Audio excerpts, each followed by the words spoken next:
Salam sejahtera bagi kita semua. Saya akan memaparkan 1.1J koneksi antar materi, kesimpulan dan refleksi modul 1.1. Perkenalkan, nama saya Dina Eviana. Saya adalah calon guru penggerak kelas 2 Angkatan 11, Kabupaten Baritoto Timur, Provinsi Kalimantan Tengah. Perbedaan pengajaran dan pendidikan. Menurut Ki Hajar Dewantara, pengajaran adalah bagian dari pendidikan. Pengajaran merupakan proses pendidikan dalam memberi ilmu atau berfaedah untuk kecakapan hidup anak secara lahir dan batin. Sedangkan pendidikan memberi tuntunan terhadap segala kekuatan kodrat yang dimiliki anak agar ia mampu mencapai keselamatan dan kebahagiaan yang setinggi-tingginya, baik sebagai seorang manusia maupun sebagai anggota masyarakat. Pertanyaan pematik pada pembahasan ini yaitu yang pertama, apa yang Anda percaya tentang murid dan pembelajaran di kelas sebelum Anda mempelajari modul 1.1? Yang kedua, apa yang berubah dari pemikiran atau perilaku Anda setelah mempelajari modul ini?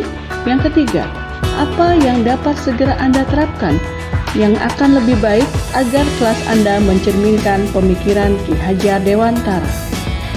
Di sini saya akan menjawab semua pertanyaan itu, yaitu yang pertama, yang akan saya percaya tentang murid dan pembelajaran di kelas sebelum saya mempelajari modul 1.1, yaitu pembelajaran yang saya lakukan hanya mentransfer materi pembelajaran kepada murid.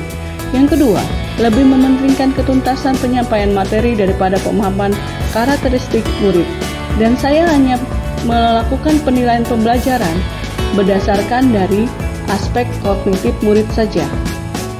Dan yang selanjutnya adalah nilai murid mencapai KKM, maka saya menganggap pembelajaran akan dianggap sudah berhasil, dan juga peran murid hanya sebagai objek pada pembelajaran saja.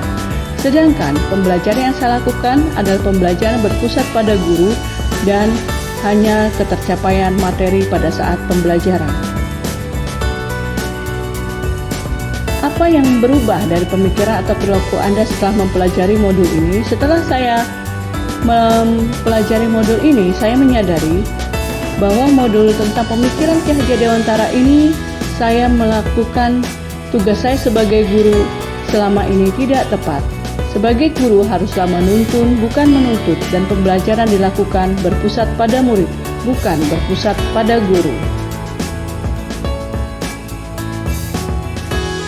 Setelah saya mempelajari modul ini, saya menyadari juga melakukan proses pembelajaran harus secara menyeluruh yang mencakup beberapa aspek pembelajaran. Yang pertama, spiritual, sosial, budaya, afektif, kognitif, dan psikomotor.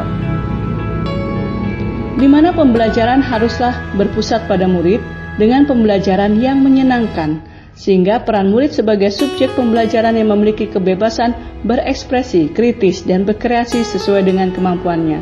Dan peran guru sebagai fasilitator pembelajaran menuntun murid penuh kesabaran, ikhlas, dan tulus, mempelajari karakteristik murid, memberikan kesempatan kepada murid untuk bertumbuh sesuai kodrat alam dan zaman. Yang dapat segera saya terapkan lebih baik agar kelas saya mencerminkan pemikiran Ki Hajar adalah merancang pembelajaran yang interaktif dan menyenangkan. Yang kedua, pembelajaran berpusat pada murid. Yang ketiga, menerapkan pembelajaran abad 21, yaitu berpikir kritis, kreatif, komunikatif, dan kolaboratif. Dan menjadi guru yang mengenal karakteristik murid, menuntun, bukan menuntut, dan menjadi teladan bagi murid. Itu adalah yang akan saya terapkan. Mungkin itu saja yang bisa saya sampaikan. Terima kasih. Salam guru penggerak.